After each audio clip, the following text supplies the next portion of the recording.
Yes, good boy.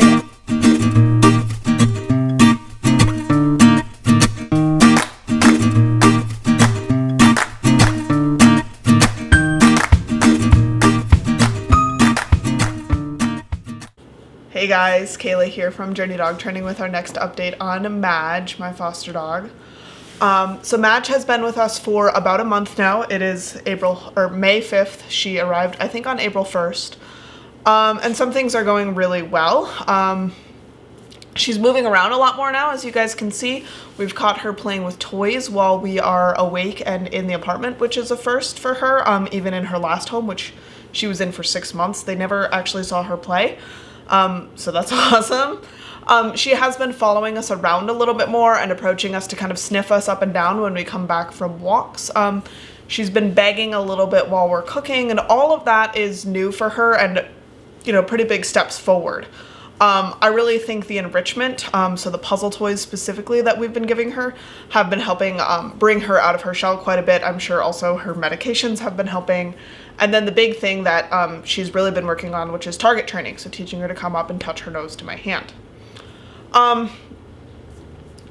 some things are not getting much better. She still shakes and backs away from us if you look straight at her or move towards her.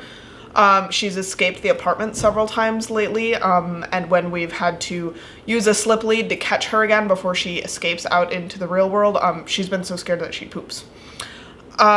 She barks, howls, and destroys stuff pretty much nonstop if we leave her unattended, even just to take Barley for a walk. But she also is so scared that she poops if you try to leash her and take her with, and also doesn't want to interact with us when we're home. So she's obviously not potty trained, and as I said, I've stopped taking her for walks until I can leash her without that scaring the crap out of her. And as you guys can see in a video that I'm about to drop in here, if I'm even doing hand targeting work with her and I have the leash on my lap or on my wrist, she's much more hesitant to engage in training and is just a lot more nervous. So there's still a really, really long way to go there. So here's that video.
My big update here is that the shelter called me yesterday and asked if I would be comfortable sending Madge back to the shelter.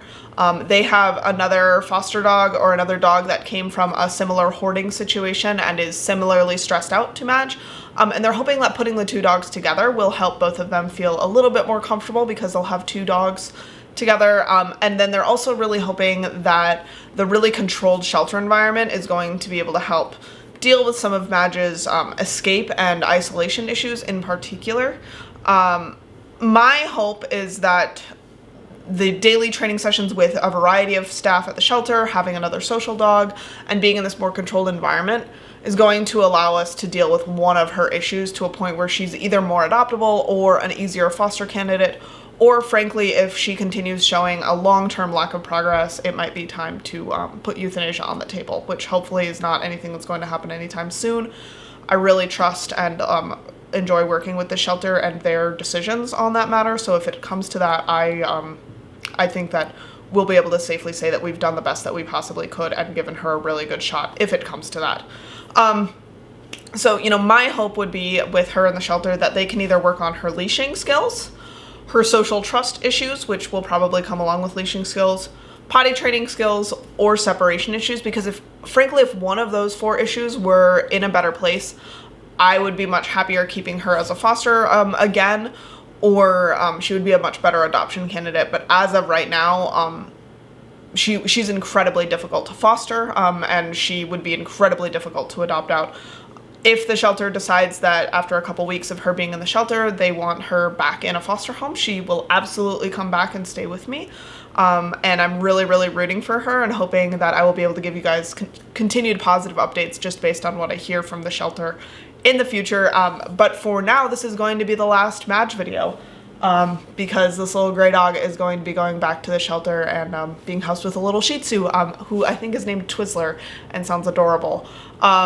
And again, I'm really hopeful that the awesome behavior team at the shelter is going to be able to continue making progress with her, and hopefully I've gotten her a good running start to help get her to a place where she's adoptable, or at least an easier foster until she's adoptable.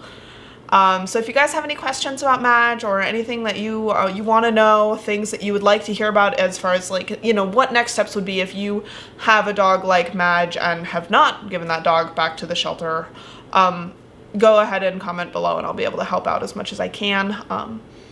So thank you guys so much for following along with me and Madge. Again, I really hope that we'll have continued positive updates on her as she goes back into the shelter training situation.